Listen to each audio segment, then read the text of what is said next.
Où étais-tu quand je fondais la terre? Où étais-tu quand j'ai fondé la terre? Ici, la personne qui pose cette question, c'est Dieu. Et nous pouvons le trouver dans Job chapitre 38, verset 4. La Bible exactement dit ceci. Où étais-tu quand je fondais la terre? Dis-le si tu as de l'intelligence. Ici, nous voyons Dieu poser une question à quelqu'un qui est mortel, à quelqu'un qui n'a pas de réponse à cette question. Dieu sait réellement que cette personne n'a pas de réponse. Mais quand même, il a posé cette question à cette personne. On peut se demander pourquoi est-ce que Dieu demandait à cette personne cette question. Et la personne à qui Dieu a demandé cela s'appelait Job. Lorsque nous lisons l'histoire de Job, on a tous l'impression que Job était persévérant. Job était patient dans la souffrance, mais à un certain moment de sa vie, Job était désespéré. Job était dans le désespoir. Cela s'exprime par le fait que Job avait posé un certain nombre de questions. Il avait posé des questions à Dieu. Un certain nombre de questions. Et parmi ces questions, nous trouvons une question qui se trouve dans Job chapitre 34 verset 5. Job, il est en train de poser une question sous forme de plainte. La Bible dit ceci. Je suis innocent. Et Dieu me refuse justice. Ici, c'est Job qui parle. La Bible a toujours dit en tout cela, Job ne pécha pas. Oui, Job ne pécha pas. Mais en tant qu'humain, par rapport à sa situation, Job était aussi désespéré.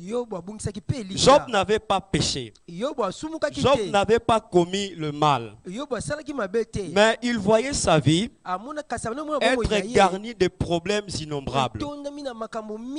Il était assis un jour dans sa maison. Il va voir quelqu'un entrer pour lui dire que tous tes enfants sont morts. Il va encore voir une autre personne qui va lui dire toutes tes brebis sont aussi mortes. Tous tes biens sont dispersés. Alors Job, dans cette situation-là, les choses ne s'étaient pas arrêtées là. Lorsque une maladie dangereuse commença à s'éclater dans son corps, comprenons que Job avait vécu un calvaire dans sa vie. Et dans tout cela, à un certain moment, Job s'est dit, mais qu'est-ce que je fais pour mériter tout ça? Qu'est-ce que j'ai commis comme péché pour commettre toutes ces choses? N'est-ce pas que nous aussi dans nos vies, pendant que nous marchons avec Dieu, nous savons que nous n'avons pas péché. Nous savons que nous n'avons pas commis quelque chose de mauvais. Mais les situations tournent contre nous. Les problèmes arrivent seulement à nous. Et on se demande, qu'est-ce que nous avons fait? Et ici, Job, en disant cela, il était en train d'accuser Dieu en quelque sorte d'injuste. Parce qu'il dit, je suis innocent et Dieu me refuse sa justice. Et lorsque Dieu entendit cela, si nous prenons Job chapitre 38, nous allons voir une série de questions que Dieu avait posées à Job. Toutes ces questions, aucun être humain ne peut répondre à ces questions. Seul Dieu peut répondre à ces questions. Alors pourquoi est-ce que Dieu avait posé ces questions à Job? Dieu n'attendait pas d'avoir des réponses auprès de Job. Mais Dieu voulait faire réfléchir Job. Par exemple, à cette première question. Où étais-tu quand je fondais la terre? Dieu fonda la terre. Et comment était la condition de la terre? Si nous lisons Genèse chapitre 1 verset 2, nous voyons que la Bible nous dit la terre était en forme et vide. La terre était dans une situation chaotique. Job aussi était dans une situation chaotique. Alors Dieu avait amené Job à comprendre au travers de cette question que de la même manière, la terre qui était informe et vide, la terre qui était chaotique, mais moi Dieu, j'avais donné de la forme à la terre et j'avais rempli les vides qui se trouvaient sur la terre de la même manière. Ta vie qui est devenue informe, ta vie qui est devenue vide de sens, je vais la former. Je vais donner de la forme à ta vie. Je vais remplir ta vie qui est vide. N'est-ce pas que nous aussi, à un certain moment dans nos vies, sentons-nous que nos situations sont sans forme. Vous ne voyez pas où commencer ni où terminer. Vous ne voyez pas où commencer ni où terminer. La situation est sans forme. Et il y a des choses qui manquent dans votre vie. C'est-à-dire que votre vie est vide. Il y a certaines choses qui rendent votre vie vide. Parmi ces choses, j'ai pris seulement 5 choses. Si le temps ne nous permettra pas, je parlerai des 4.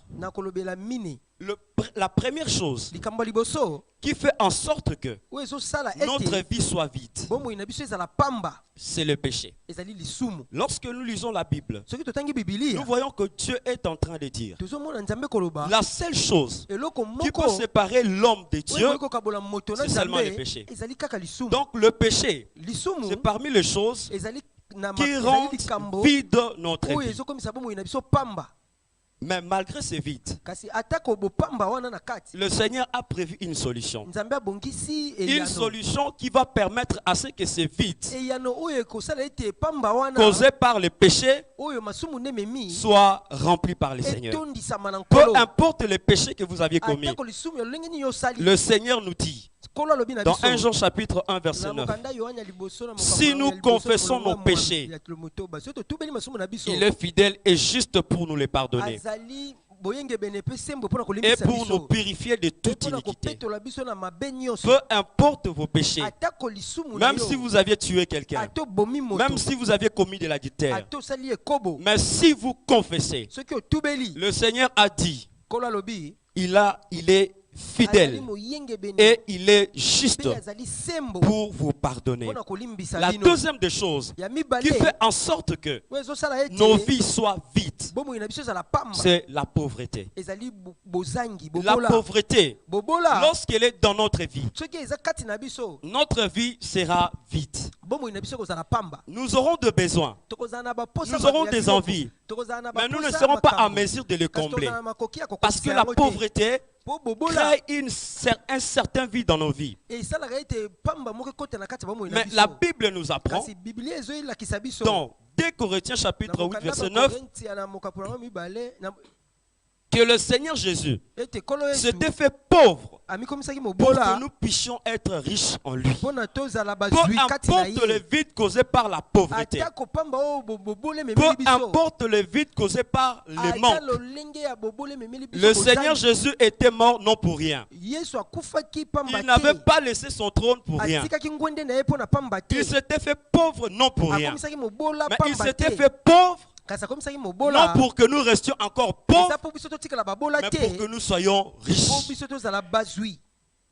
Troisième des choses qui font en sorte que nos vies soient vides. Le chômage.